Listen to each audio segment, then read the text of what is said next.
Il continue ses déplacements dans les entreprises du secteur. Le sous-préfet de l'arrondissement de Sarreguemines, Wassim Kamel, a visité la société sarralbigeoise Est Industrie. Elle a été créée en 1986 par le père de l'actuel dirigeant, Hervé Figel, qui a pris la succession. L'entreprise est spécialisée dans la conception, la fabrication, le montage et l'entretien de chaudières industrielles avec leur réseau de tuyauterie. On a toujours eu une âme d'entrepreneur et de réinvestir et de se développer, ce qui fait qu'aujourd'hui, je pense qu'on a su choisir également les bonnes orientations et aujourd'hui, la société est, on va dire, plutôt solide, avec un chiffre d'affaires de 85 millions d'euros. Depuis plusieurs années, l'entreprise connaît une forte croissance et fabrique des pièces qui partent partout en Europe. Le représentant de l'État a découvert l'histoire, l'organisation et les locaux de la société. L'industrie sur notre territoire, elle a un avenir, à condition d'aider, d'accompagner les entrepreneurs, les entreprises qui œuvrent dans ce sens-là. Il était aussi à l'écoute des besoins et des difficultés. Ils ont besoin d'avoir une écoute plus attentive de l'État. Ils ont besoin que, lorsqu'il y a des marchés publics importants, l'État ait un œil, une oreille bienveillante sur les offres des entreprises françaises. Est Industrie a investi plus de 7 millions d'euros sur les dernières années dans des halls de fabrication et des extensions de bureaux. Elle souhaite encore agrandir ses locaux à Sarralbe. On a prévu de construire des bureaux supplémentaires pour accueillir une 60aine de personnes en plus, Donc principalement du bureau d'études, des postes de chef de projet, de suivi de projet, on va dire plus technique que vraiment administratif. Les études ont commencé. Ils espèrent intégrer le nouveau bâtiment pour mars 2027.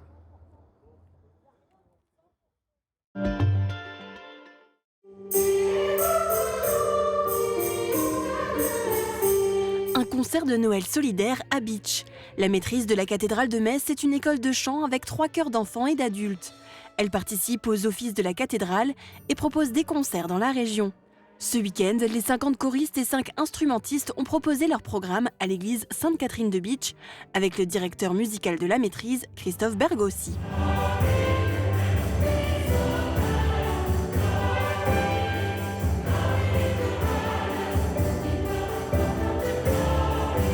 Un concert qui était proposé en entrée libre avec une dimension caritative.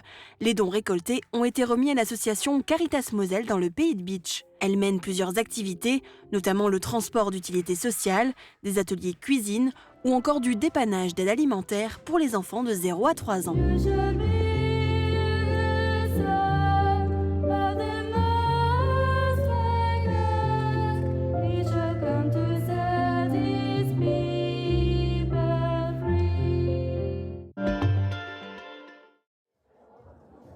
Mettre en avant le fruit du travail des équipes et des jeunes de l'IME du Himmelsberg. C'est l'objectif du traditionnel marché de Noël organisé par l'établissement. Un événement qui existe maintenant depuis des années. Les différentes créations ont été réalisées dans des ateliers. Toutes les unités ont participé. C'est une vraie valorisation du travail qui est mené toute l'année. Le travail des enfants, des adolescents et des jeunes adultes qui sont accompagnés. Et donc, c'est une vraie vitrine, en fait. C'est un moment assez chaleureux que les parents, en tout cas, et que les familles apprécient beaucoup. On n'a pas d'objectif. En fait, l'objectif, c'est pas tant de vendre que de faire ensemble et de transmettre des choses. Giuliano a fait partie de cette entraide. Il était présent dans plusieurs ateliers et a fabriqué de multiples produits. Je trouve ça bien que les gens ils achètent parce qu'en soi, ça fait gagner de l'argent à l'IME pour les sorties et tout. Les recettes serviront pour financer des grands projets de loisirs, de sorties pour les jeunes ou encore pour des dépenses exceptionnelles. Bougies, céramiques ou encore construction en bois, une grande variété était proposée. Au total, plus de 120 personnes, jeunes accompagnés et professionnels, se sont mobilisés pour remplir les stands.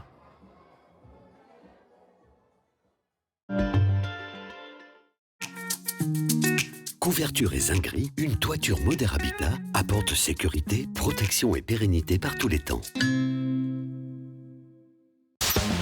Radio Studio 1, 105.8, la radio qui pulse entre Bitche et Sarreguemines. De la pop, du rock, des années 80 et une équipe qui vit la musique à fond.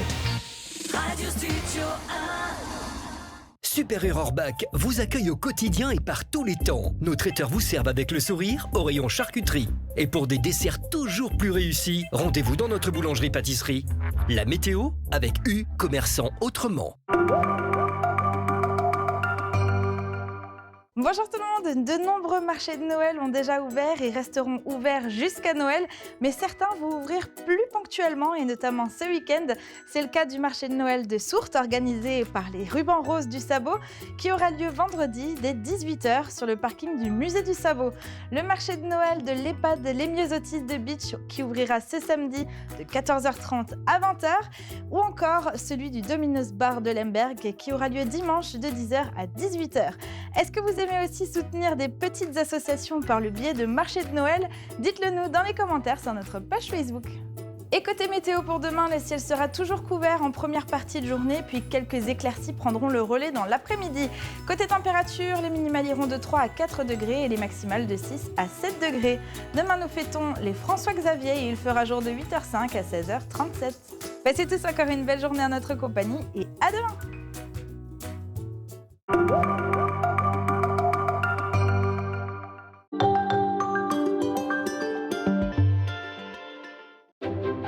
Il était une fois dans une vallée des Vosges du Nord, un petit enfant qui ne voulait pas grandir. Marguerite! Viens ici maintenant! Peter Pan in Beach, in Switzerland, la comédie musicale des fêtes de fin d'année pour toute la famille. Du 26 décembre au 4 janvier, au cœur du site verrier de Meisenthal. 4e Rumballet, sur la gauche, direct jusqu'au matin. Vivez la magie d'un Noël faïencier du 21 novembre au 24 décembre à Sarreguemines. Promenez-vous au cœur du centre-ville dans une ambiance de féerie avec marché éphémère, animations, spectacles, expositions, concerts, rencontres avec le Père Noël et plein d'autres surprises. Ne manquez pas le concert de Noël avec Robin Lian pour l'ouverture le 21 novembre à 18h et l'inauguration avec les Nomikis le 22 novembre à 17h. Partez à la rencontre de Saint-Nicolas le 6 décembre et émerveillez-vous lors de la Sainte-Lucie le 13 décembre. Le marché de Noël de Sarreguemines vous est proposé dans le cadre de Noël de Moselle. Programme complet sur noël.sarreguemines.fr. J'ai reçu mes premiers appareils auditifs, mais si mon audition s'aggrave, est-ce que je dois les changer? Bonjour. La passion de l'audition vous rassure. Les appareils auditifs sont conçus pour s'adapter aux évolutions de votre audition et nous vous suivons tout au long de l'année. Et tous ces services sont compris dans le prix de votre appareillage.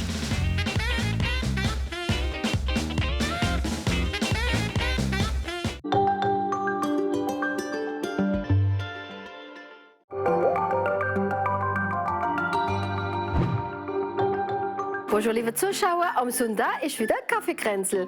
Heute haben wir als Gast das Marie Rondiot, Coiffeuse in Silsheim und Bertrand. Wir sind in Silsheim. Der Bertrand erzählt uns Geschichte über Silsheim. Das Martin hat da ein paar Coiffeurwitze und andere Witze noch. Und er wäre gesehen, wir haben so gerne den Barbier von Sevilla dabei, also der Sebastian von Radio Melodie, wird uns etwas erzählen über die badischen Männer. Bleibt dran, am Sonntag auf jeden Fall mit Kaffeekränzel.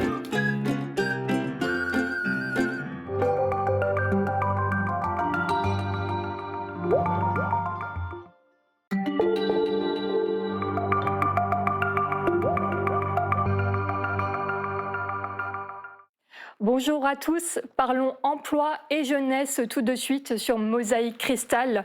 Plusieurs annonces du projet de loi des finances 2026 inquiètent fortement les missions locales, notamment la fin des exonérations pour les contrats d'apprentissage, la baisse du budget pour les structures d'accompagnement vers l'emploi et les contrats jeunes. En plein débat parlementaire, l'Union nationale des missions locales a lancé une pétition pour dire non à ces économies. Une pétition aussitôt relayée par notre mission locale de l'arrondissement de Sarreguemines sur les réseaux sociaux. Regardez. Pendant que les jeunes s'enfoncent dans la précarité et que l'accompagnement recule, comment construire demain en fragilisant celles et ceux qui devront le porter? Les jeunes ne sont pas un coût, ils sont un investissement pour notre avenir. Alors, c'est quoi vos priorités? La force des missions locales, c'est l'accompagnement. Ici, chaque jeune compte vraiment. Baisser les moyens des missions locales, c'est limiter les perspectives de nos jeunes. Les jeunes méritent mieux qu'un avenir en mode économie. Non à la baisse de financement, la jeunesse est l'avenir de demain. Soutenir les missions locales, c'est aider les jeunes à construire leur avenir. Moins de moyens pour les missions locales, c'est moins d'opportunités pour nos jeunes. Quand les missions locales manquent de moyens, ce sont les jeunes qui ont payé le prix. Les missions locales sont essentielles, leur financement le sont aussi. Nous avons été suivis à la mission locale et maintenant nous y travaillons.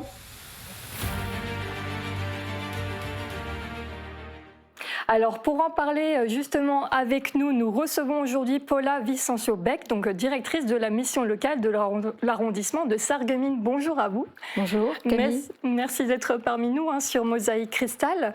Donc à la mission locale, vous accompagnez des jeunes entre 16 et 25 ans, donc en recherche d'un emploi.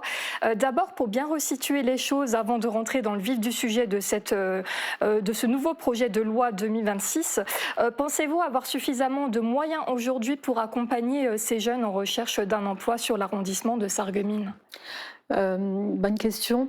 Nous avons déjà subi en 2025 une baisse de près de 7% de nos financements. Nous avons supprimé 2 emplois à la mission locale. En tout cas, c'était 2 CDD qui n'ont pas été remplacés. Il faut savoir que nous sommes actuellement dans une situation d'augmentation du chômage et que le public accueilli est de plus en plus nombreux, avec des difficultés de plus en plus importantes. Il faut savoir que le décrochage scolaire a atteint un niveau très important cette année, avec 8% de jeunes mineurs accompagnés parmi les 1300 jeunes en accompagnement en mission locale, ce qui est quand même énorme. Nous avons 2090 jeunes en contact avec la mission locale pour 14 conseillers. Ça vous donne quand même une idée de l'ampleur de la tâche et effectivement nos moyens sont mis à rude épreuve. Dans ce projet de loi des finances 2026, donc plusieurs mesures d'économie sont portées par le gouvernement. On va y revenir point par point. D'abord, dans la copie du gouvernement est prévue une première baisse significative des crédits alloués pour les dispositifs d'insertion à l'emploi. Donc c'est 1,1 milliard d'euros en moins annoncés sur le champ du travail et de l'emploi. Conséquence indirecte, selon l'Union nationale des missions locales, 20 000 postes en moins sont attendus dans les dispositifs d'insertion. Donc ça touche bien sûr les missions locales et aussi votre mission locale de l'arrondissement de Sarreguemines. Concrètement, quelles répercussions ça peut avoir sur le long terme pour votre structure ? Alors, ces 20 000 postes dans les structures d'insertion par l'activité économique, qui sont des postes dont les jeunes sont très souvent les premiers bénéficiaires. Pour les missions locales, cela représente 13% de baisse par rapport à 2025. Si on les rajoute aux 7% de baisse de cette année, on arrive à 20% de baisse dans un contexte où le chômage des jeunes augmente, où 30% des jeunes sont en situation de précarité et où les problématiques que nous rencontrons sont de plus en plus difficiles.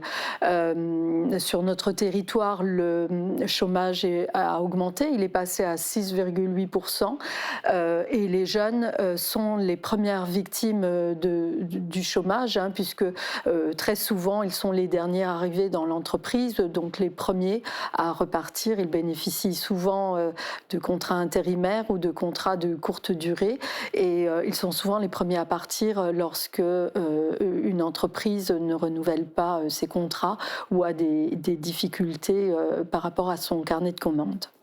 Alors parlons de ces contrats et notamment des contrats d'apprentissage, puisque ça fait partie aussi des économies annoncées pour ce projet de loi des finances 2026, notamment la fin des exonérations pour les cotisations sociales pour les apprentis, puisque c'était une mesure mise en place depuis quelques années déjà. Est-ce que ces aides continuent aujourd'hui concrètement à aider l'insertion des jeunes sur notre territoire? Est-ce que vous l'observez actuellement ? Oui, alors ça met fin à une politique de l'État sur l'apprentissage qui était une politique qui portait vraiment ses fruits et très efficace.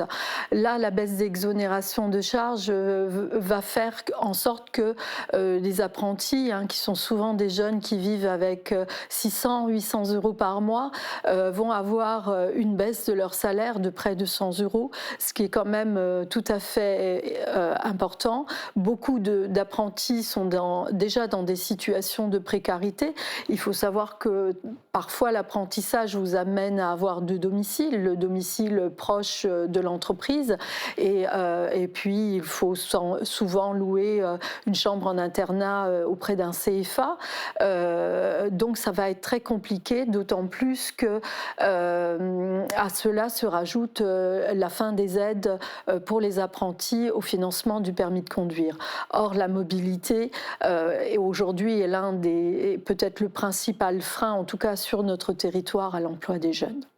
Alors, le gouvernement, dans sa copie, justifie la baisse des aides accordées à l'apprentissage par un, je cite, formidable essor constaté entre 2017 et 2024 et une volonté de poursuivre, je cite à nouveau, la lutte contre les effets d'aubaine. Êtes-vous d'accord avec ce point de vue ? Alors, s'il y a des effets d'aubaine, cela mériterait peut-être qu'il y ait une analyse situation par situation.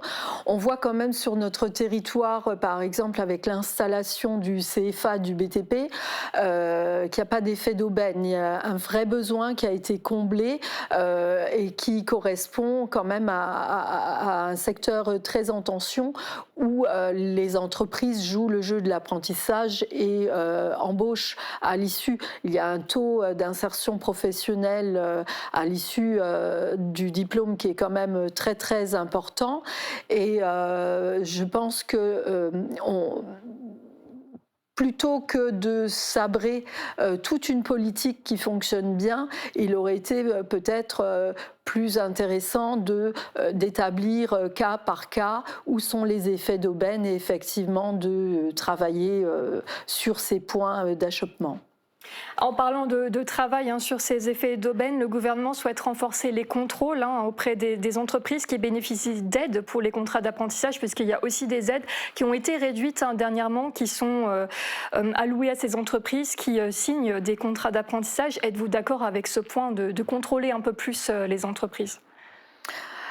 Je pense qu'il y a surtout un travail pédagogique à faire. Il y a tout un travail auprès du tutorat à réaliser auprès de certaines entreprises qui ne sont pas toujours bien informées ou équipées. Et puis ça a un coût pour l'entreprise, le tuteur. Et il faut pouvoir dégager du temps à un salarié pour bien accompagner un jeune. Mais c'est quand même une démarche qui est gagnante-gagnante. Donc je ne comprends pas très bien cette mesure. L'Union nationale des missions locales parle également d'une baisse des allocations ponctuelles accordées aux jeunes dans le cadre de leur parcours d'insertion. Qu'est-ce que ça signifie concrètement aujourd'hui pour les jeunes de notre territoire ?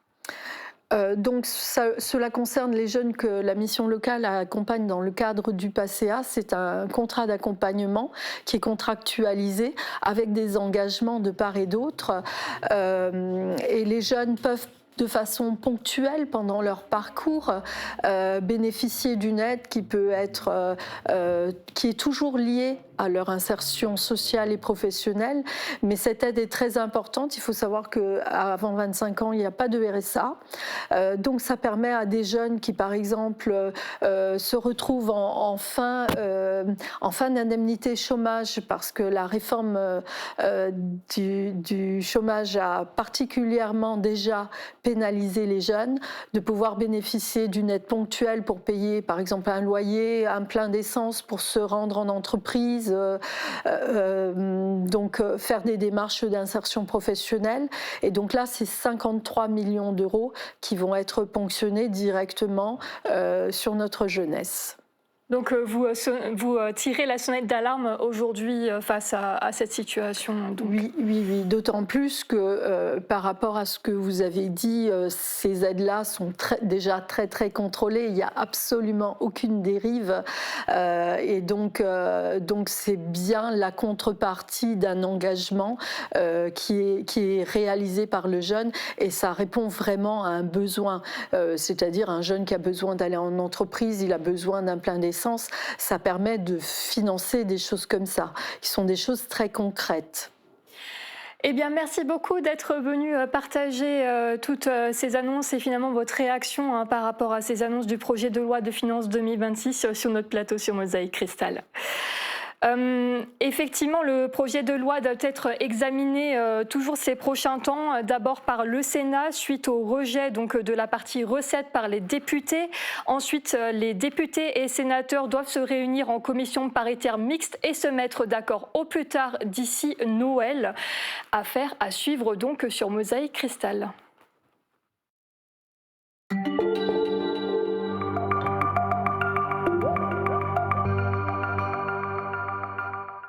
Restons tout de suite sur cette thématique de l'emploi et de la jeunesse. Une journée franco-allemande de la formation et de l'apprentissage a eu lieu à Sarrebruck, un événement organisé par la Chambre de commerce et d'industrie de Paris en partenariat avec l'OFAGE et Protandem. Explication. Donc c'est très important à la fois pour les sociétés qui travaillent à la fois en France et en Allemagne d'avoir accès à la compétence. Mais en même temps, nous nous rendons compte qu'il existe encore des freins aujourd'hui qu'il faut surmonter pour favoriser donc effectivement cette mobilité entre la France et l'Allemagne de nos jeunes. Parmi ces freins, la crainte des candidats de ne pas assez bien parler la langue du voisin. Cette journée était l'occasion de rappeler les dispositifs d'accompagnement pour une immersion de courte durée dans une entreprise allemande. Exemple avec l'Agence franco-allemande pour les échanges dans l'enseignement et la formation professionnelle, partenaire de l'événement. Chez nous, les jeunes partent pendant 3 semaines dans le pays partenaire. Donc les Allemands partent en France et les Français viennent en Allemagne pour 3 semaines et ils font une découverte approfondie du monde du travail allemand. Un voyage également financé par l'agence. De son côté, l'Office franco-allemand pour la jeunesse finance des échanges de courte durée en Allemagne via des bourses. On est comme Erasmus, on donne des financements pour des échanges de groupe ensuite ça peut être de tout, soit un stage en entreprise, donc une école se déplace pour faire un stage d'1 semaine dans le contexte du partenaire, soit un projet interculturel sur la culture, sur un sujet de leur métier. On soutient à peu près 350 échanges de groupe chaque année. Et on a à peu près 7000 jeunes qui participent à ces projets d'échange, qui sont des mobilités courtes, environ d'1 semaine. Je rappelle quand même qu'il y a plus de 100 000 Français et Allemands qui ont déjà utilisé ce type de dispositif pour aller faire la mobilité chez le voisin. Mais évidemment, nous, la Chambre, avec tous nos partenaires, on souhaite encore pousser et augmenter ces numéros et ces chiffres parce que nous pensons que c'est très important. Ça ne doit pas rester, si vous voulez, réservé à une certaine élite de faire ce type d'échange. Saviez-vous qu'il existe également un service dédié aux professeurs germanophones qui souhaitent développer des échanges avec l'Allemagne? Ce sont les délégations des régions académiques aux relations européennes et internationales et à la coopération qui s'en occupent. Explication. En tant qu'inspecteur de l'éducation nationale d'allemand en lycée professionnel, ma mission principale consiste à inciter donc ces professeurs d'allemand, mais aussi les professeurs qui sont certifiés DNL, c'est-à-dire discipline non linguistique en allemand. Par exemple, les professeurs de cuisine qui ont cette compétence de germaniste, donc d'envoyer leurs élèves en Allemagne pour effectuer des stages. Et donc, au cours de l'entretien, suite à cette heure d'observation, je demande aux collègues d'allemand si ils sont intéressés pour faire une mobilité avec leurs élèves. Et certains n'osent pas se lancer, peur de toute la lourdeur administrative par exemple. Et donc j'essaye de leur montrer que ces freins sont faciles à lever, que moi je peux les accompagner, aller voir les chefs d'établissement pour les convaincre aussi de s'engager dans cette dynamique et trouver, parce qu'il ne faut jamais s'engager seul, il faut trouver une équipe. Donc des collègues, de professionnels, même s'ils ne parlent pas allemand, il y en a certains qui parlent anglais. Et donc on peut aller faire un stage en Allemagne, même si on ne parle pas l'allemand. Enfin, un jeune Français de 16 à 30 ans peut faire un apprentissage en Sarre ou encore en Rhénanie-Palatinat, mais des obstacles persistent comme l'absence d'équivalence des qualifications. Par exemple, un apprenti inscrit en CFA en France fait certes sa mise en pratique en Allemagne, mais il obtient un diplôme français, ce qui ne garantit pas un accès direct à un métier en Allemagne. Un nouvel accord franco-allemand pour l'apprentissage devrait simplifier les volets administratifs et financiers. Et pour plus d'informations, vous pouvez prendre contact notamment avec les chargés de mission en apprentissage transfrontalier.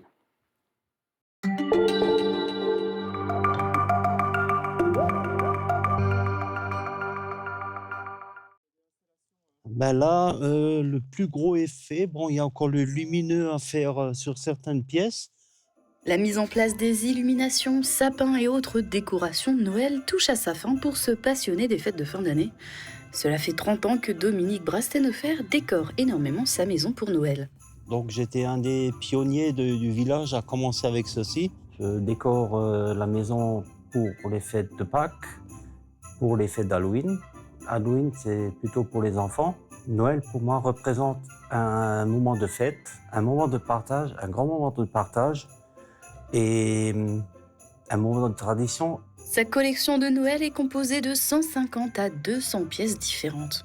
Généralement, je décore ma maison à partir de 2 semaines avant le premier de l'Avent. Et les préparations, je les commence 1 mois avant encore. Le temps de tout mettre un jour, tout réparer, et voilà. Alors, les objets utilisés pour la décoration sont généralement, il y en a que j'ai achetés et parfois, quand je vais en déchetterie, il y a beaucoup de gens qui jettent et moi, je récupère, je répare et je remets en circulation. La magie de Noël se poursuit à l'intérieur de sa maison. Pour l'un de ses sapins de Noël, il a souhaité faire une référence à un film d'animation sorti cette année. À côté de moi, je vous présente ma nouveauté de l'année, le sapin de Noël Stitch. Pour mon fils Anthony qui est handicapé. Voilà. Anthony est un fanatique de Stitch et tout ce qui est Disney. Donc Stitch, c'est sa mascotte préférée. L'installation de ces décorations est aussi une manière de tenter d'émerveiller les plus petits. J'adore beaucoup quand les gens s'arrêtent devant ma porte, surtout avec les enfants, qui fassent des photos et tout. C'est un retour du travail fourni, quoi. Les décorations resteront en place jusqu'à mi-janvier, mais d'ici là... Joyeux Noël et de bonnes fêtes, à bientôt.